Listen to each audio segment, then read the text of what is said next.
Hola amiguitos, ¿cómo están ustedes? Yo los extrañé mucho. Tava com, como se diz em português, saudade de vocês.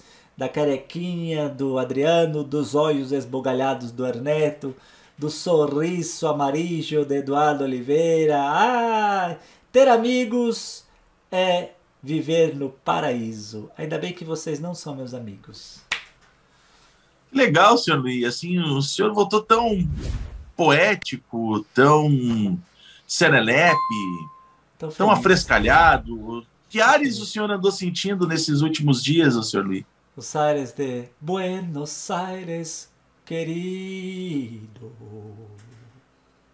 Nossa, a gente não sabe nem o que vai falar, Ernesto, quando acontece isso, assim, essa interpretação. A risada do Ernesto, né? Pra dentro, assim, ó. Nossa, evita de ter que ouvir isso aí. Evita, né? Essa bobagem.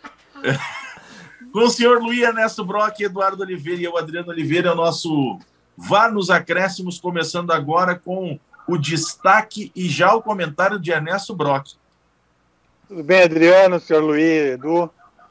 Ronaldo Fenômeno, depois de ser um dos maiores atacantes do futebol brasileiro, vai se tornar um dos maiores dirigentes do futebol brasileiro? Interrogação.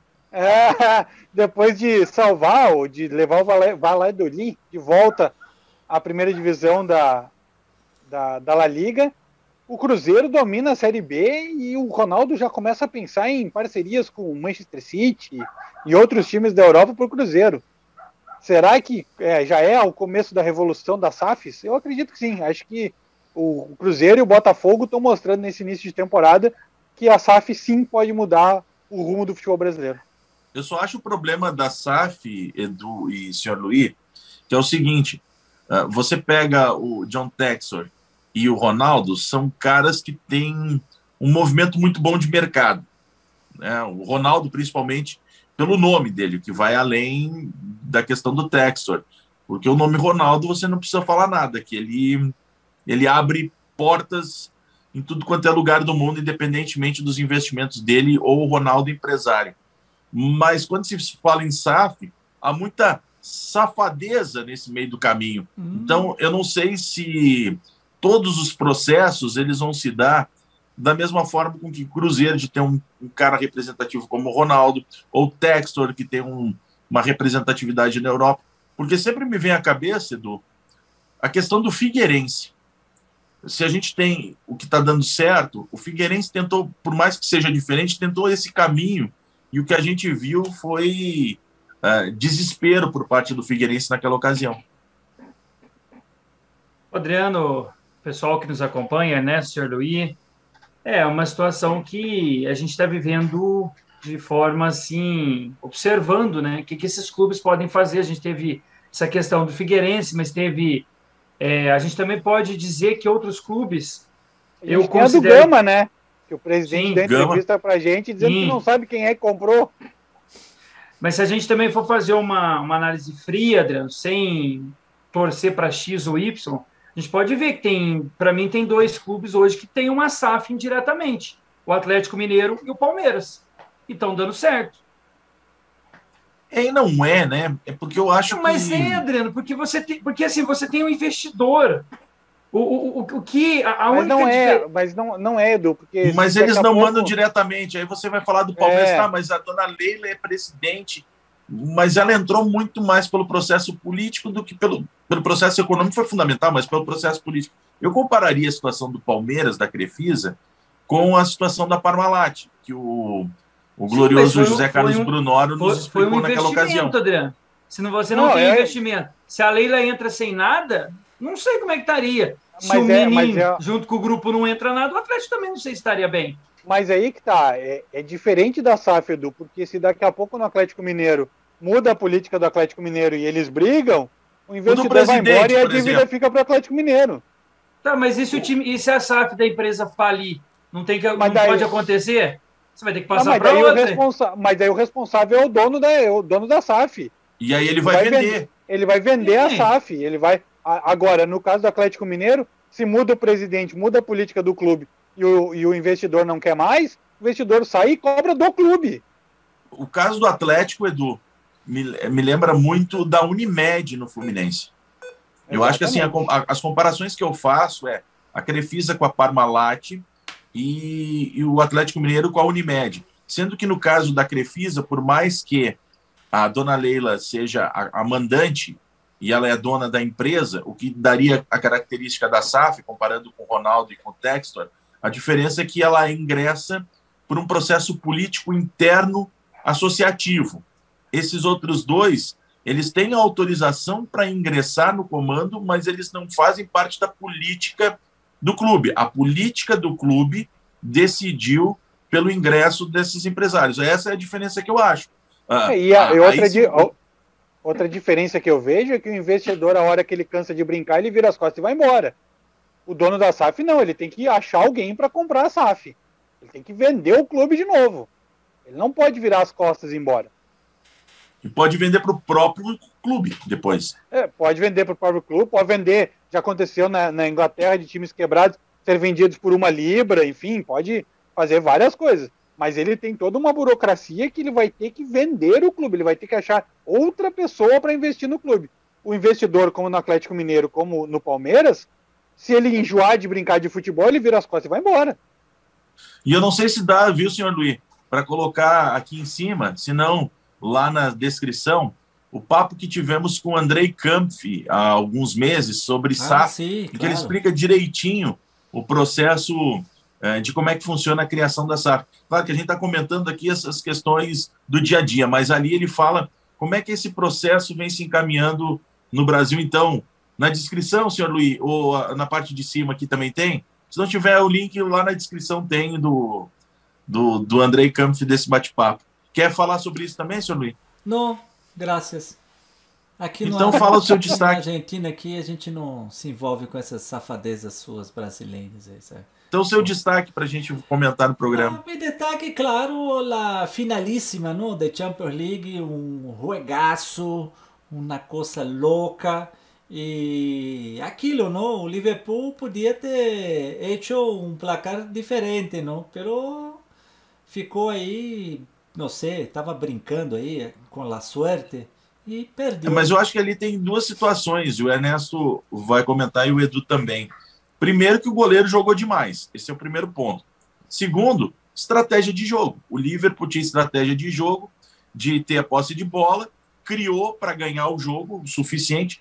E o Atlético e o Real Madrid, ele manteve uma estratégia de esperar um pouco mais, não quer dizer que tenha sido retranqueiro, porque não foi, mas uma estratégia de tentar, na velocidade, nas costas dos laterais que avançam muito, vencer a partida. E funcionou, porque a jogada sai de um extremo para o outro, ou seja, do Valverde pela direita para o Vinícius Júnior, que faz o facão, ou seja, ele em diagonal chega na área, e ali tem gente que fala assim, é falha de marcação do Liverpool. Eu ouvi isso tanto de sábado para cá.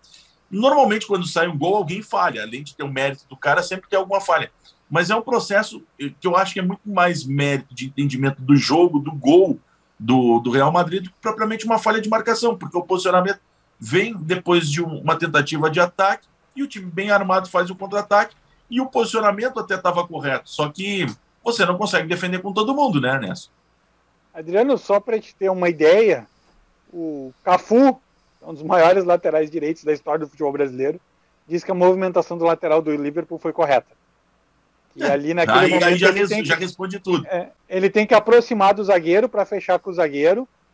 E o grande mérito foi do cruzamento, chute do Valverde, que vem forte.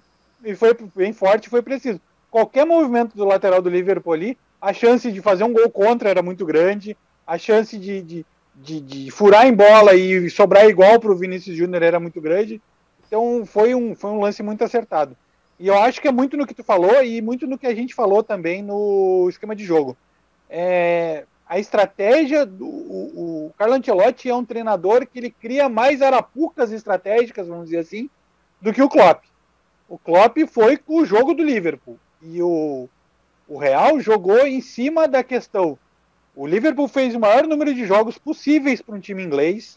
O futebol inglês é um campeonato muito mais desgastante que o campeonato espanhol. O Real Madrid já foi campeão com 2 ou 3 rodadas de antecedência. Então ele esperou o Liverpool gastar, vamos dizer assim, todas as suas energias para daí ir para cima e matar o jogo. Edu, sobre a decisão, uma outra coisa que me chamou a atenção é que o Ernesto, nos nossos grupos de WhatsApp, levantou, e eu queria que você fizesse a análise, é o número de brasileiros na decisão. A gente fala muito da seleção brasileira, que o futebol brasileiro está defasado, que o futebol brasileiro é ruim. Ok, uma coisa não tem nada a ver com a outra. É ruim. Mas aí é que está o ponto. Quando a gente tem, e eu vou falar só dos que estavam jogando, 6 jogadores entre as duas equipes atuando, sem contar os reservas, que daí chegam a 9, de brasileiros, o Ernesto trouxe a informação lá no nosso grupo de que pega alguma nacionalidade que tenha esse mesmo número de jogadores em campo. A nossa geração é tão ruim assim, Edu? Não é ruim. O jogo, em comparação com o que a gente tem visto nos últimos meses, foi uma boa partida, estratégias diferentes, equipes com propostas que a gente pode falar também diferentes, mas dentro de cada um com a sua característica. Eu não vejo que teve um erro, porque tem que alguém ganhar, e o goleiro fez uma grande partida, porque assim, você que foi um grande goleiro lá em Cachoeirinha, Adriano, o goleiro está ali para defender. Então, se o goleiro fez uma grande partida, méritos para o goleiro. Tanto que ele falou, né, o Courtois, num dessas, que ele não viu como ele conseguiu defender a bola do Salah. E respondendo a sua pergunta sobre a seleção precisa ter a capacidade de entender o que cada jogador pode desenvolver dentro da seleção que desenvolve no clube. Não precisa ser um gênio para ser um treinador. Você só tem que usar as peças dentro de um tabuleiro de xadrez. Aí pega, Ernesto. Aí pega Militão. Que partida fez o Militão na zaga, né? Sim. O Fabinho mesmo no meio de campo jogou muita bola pelo Liverpool. O mesmo Firmino, que todo mundo questiona, se ele entra mais cedo, eu acho que ele entrou tarde, ele entrou bem no jogo, o Firmino. Sim. E eu queria comentar a questão do Courtois, o goleiro do Real Madrid, é a notícia de hoje. Ele, no fim do jogo, dá entrevista dizendo que agora ele está do lado certo da história, não sei o quê, e tinha uma placa em homenagem a ele no Wanda Metropolitano, que é o estádio do Atlético de Madrid, que ele disputou mais de 100 jogos com a camisa do Atlético de Madrid. Hoje o estádio foi destruído lá, a parte da placa. Os torcedores arrancaram a placa à força do estádio, e não querem mais ouvir falar de Courtois. O Courtois sempre foi um grande goleiro, mas tem aquele momento que é o momento do cara, né? Não adianta. E as 2 últimas temporadas, o Courtois jogou muito, apesar de não ter sido o melhor goleiro do mundo na temporada passada. Nesse, disparado o melhor goleiro, a trajetória que o Courtois teve na temporada. E teve um cara que me chamou a atenção, senhor Luiz, que não foi bem, eu acho, na final, não sei se vocês concordam, o Benzema. Ele é um cara que ele praticamente leva o Real Madrid até a decisão, não estou dizendo tirando o mérito dos demais jogadores, mas claro que também tem o mérito da marcação, mas o Benzema, eu acho que ele foi um pouco abaixo daquilo que se espera, mesmo que ele tenha criado chances de gol, ter feito um gol que foi anulado, né? Mas eu acho que pelo desempenho que o Benzema teve durante toda a Liga dos Campeões, eu achei que ficou um pouco abaixo, não sei se vocês concordam. Eu acho que o Klopp fez todo um esquema defensivo ali para marcar o Vinícius Júnior e o Benzema.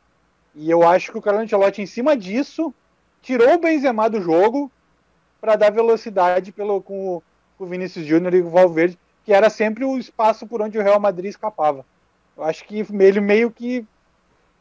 eu não gosto dessa expressão, eu não gosto, mas ele fez um centroavante tático, ele fez um jogo tático em vez de jogo de centroavante. Mas o importante é você ter quem chegue ao gol, né? Se seja o centroavante, o meia, o volante. Não, e mais uma vez o Benzema mostra que ele não é aquele brucutu que muita gente dizia que ele era, né? Dizia, qualquer um lá do lado do Cristiano Ronaldo faz gol. O Cristiano Ronaldo foi embora, está sendo criticado, já mudou 2 vezes de clube e o Benzema continua artilheiro do Real Madrid. Edu, teu destaque, e a gente em programa. O meu destaque antes, um ponto positivo da partida do último sábado foi a arbitragem, Adriano. Achei um árbitro muito seguro, pelos jogadores que estavam, até quando tinha confusão, ele conseguia se impor. E o lance teve a do questão VAR do VAR, né? Foi um dos lances mais difíceis que eu já vi. Olha, até aceitável aquela demora do VAR, na minha opinião.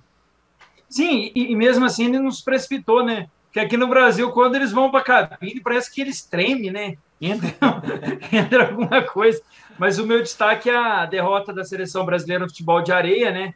Foi o campeonato América, que foi disputada no Paraguai. O Paraguai venceu, o Brasil tem 2 títulos, mas o Brasil fez uma excelente campanha, está passando por uma renovação e acabou perdendo no domingo por 3-2 para o Paraguai. Um bom jogo. E o Paraguai que chegou pela 3ª vez, Adriano. Foi 2 títulos, foram 2 isso e agora ele inverteu. Ele ganhou do Brasil e o Brasil ficou com vice, mas assim, é uma geração nova, né? A gente que acompanhou lá desde a época do Zico, do Júnior, do Paulo Sérgio. Então, assim, o Brasil está tendo uma nova... Bota na agenda do nosso produtor executivo do Webzone Esportes nos acréscimos aí. Sim. Jorginho, do futebol de areia, e Júnior Negão. Acho que está na hora da gente falar de futebol de areia também, para entender essa reformulação e homenagear esses caras. Você lembrou de jogadores do campo que praticamente deram um start do futebol de areia, do Júnior. O Zico foi muito mais para divulgar. O Júnior foi um jogador mesmo do futebol de areia. Paulo Sérgio, que já tinha sido um grande goleiro do Botafogo, né, senhor Luiz? E aí foi também o goleiro no futebol de areia. Depois, hoje acho que é o Mão, que é o goleiro. Eu não lembro mais. Vários passaram, né, pela seleção. A seleção hoje ela tem o Fabrício, o Brendo, o Demais, o Igor Matheus, tem o Teleco, tem o Mão que você citou, tem o Lucas, o Matheus, e o técnico é o Marco Otávio, está fazendo um excelente trabalho. Assim como a gente fala muito do futsal, né, que também está passando por uma formulação, está tendo um trabalho muito interessante, e alguns clubes estão começando a entender que o futebol de areia é importante para desenvolver a modalidade. Né? Esse é o meu destaque. E assim, antes que o senhor Luiz zoe, a Argentina não tem título, viu? Só para começar. O Brasil tem 2. Perder faz parte. A Argentina nem final chega. O que eu quero saber com futebol de arena? Futebol arena no... Nem para eles terem, né? Arena no dos outros. Isso que eu ia dizer. O Edu tá falando do beach soccer, né? Que é futebol de arena, aquela areia fofinha. Aqui no sul é completamente outro futebol. Você joga na areia batida, aqui não tem esses canos de areia. Futebol de areia no sul é como se jogar futsal. É futebol de areia raiz, Ernesto? Não, é diferente. Eu quero perguntar para você o seguinte: quem é o atual campeão da América? Palmeiras. Não. Mas... Você entendeu? Tu entendiste. Senhor Luiz, não saber fazer a pergunta é um problema, senhor Luiz. Quando não se sabe fazer a pergunta... O vôlei, se eu não me engano, o atual campeão da América é o Cruzeiro. Tá bem.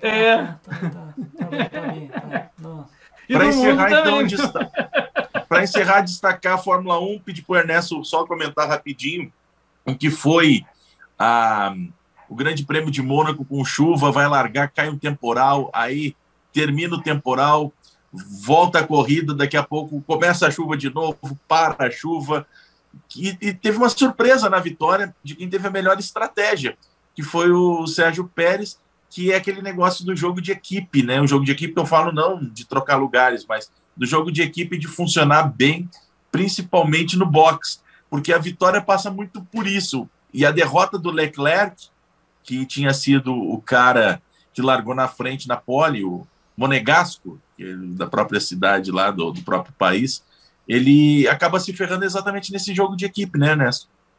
Então, faltando 5 minutos para a largada, ou algo parecido com isso, caiu uma tromba d'água, assim, níveis Mônaco 84, quanto o Senna correu lá. É algo que hoje em dia, para a Fórmula 1, é muito difícil correr, ainda mais com o tamanho que estão os carros, enfim, ficou inviável de largar.